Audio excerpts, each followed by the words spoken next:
Bhaktisiddhanta Saraswati Thakur's commentary, and these we have already seen. So these are the three. He combines this whole six urges into three categories. He says it is speech, mind, and body. He the speech, the speaking aspect of the tongue he keeps separately. The eating aspect of the tongue he keeps under body. So speech, mind, the rest of the other like tongue, belly, and genitals, he puts it under body. Within the mind, he puts the anger also. So in this way, the six has become three categories here. So we will see them one by one.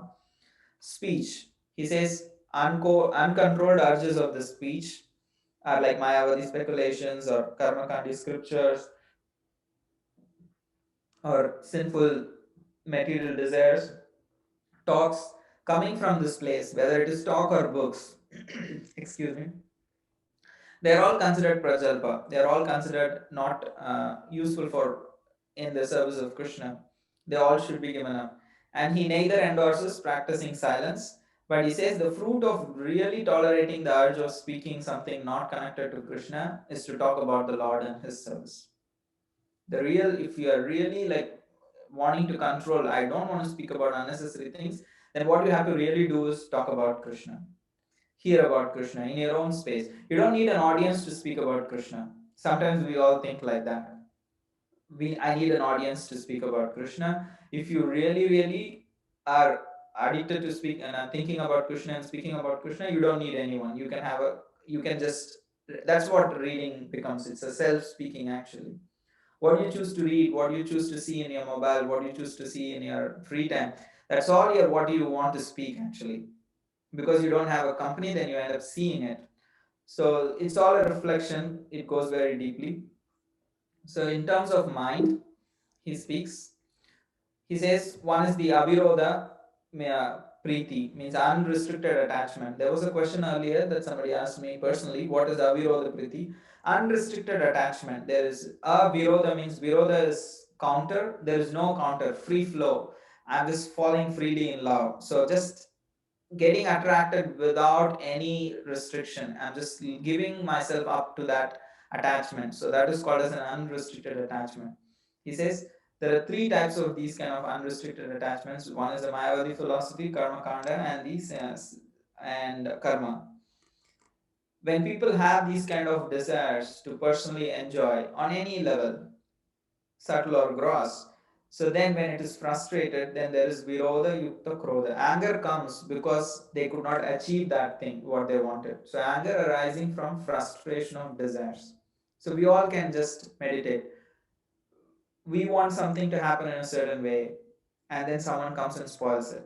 Because we wanted that to happen in a certain way, then we become angry. Hey, why did you do that? All these things. Because we had an expectation. So that expectation is the cause of that anger.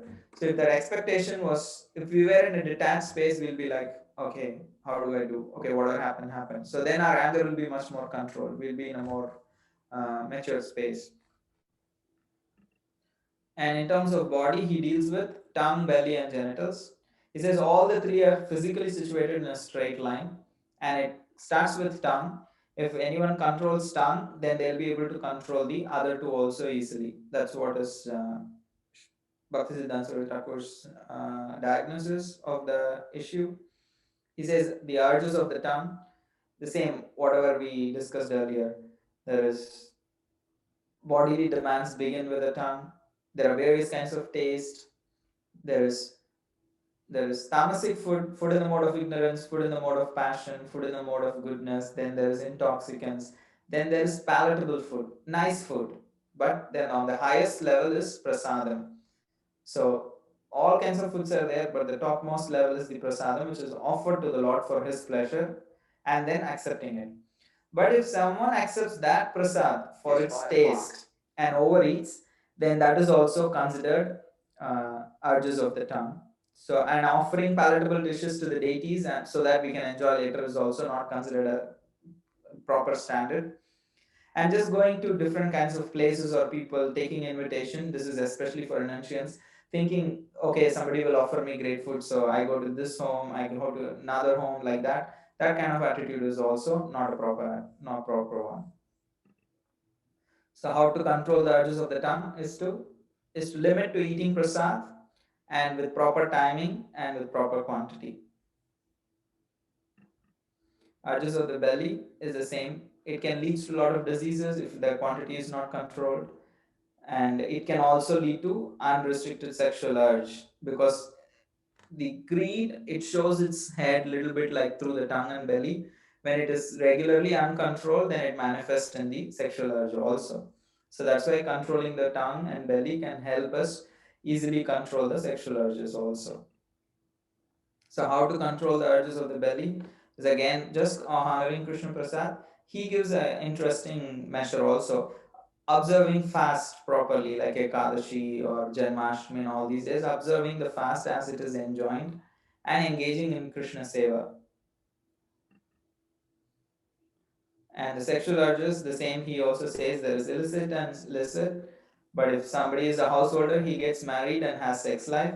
If somebody is a renunciant, then it is a complete forbiddance for them. So these are the two measures how to control he gives. So the conclusion is basically only a person who can control these urges nicely can become a Goswami, and it can further become a pure devotee. We can continue to practice devotional service. We may just slip here, there, and all these things. We still will continue to practice devotional service.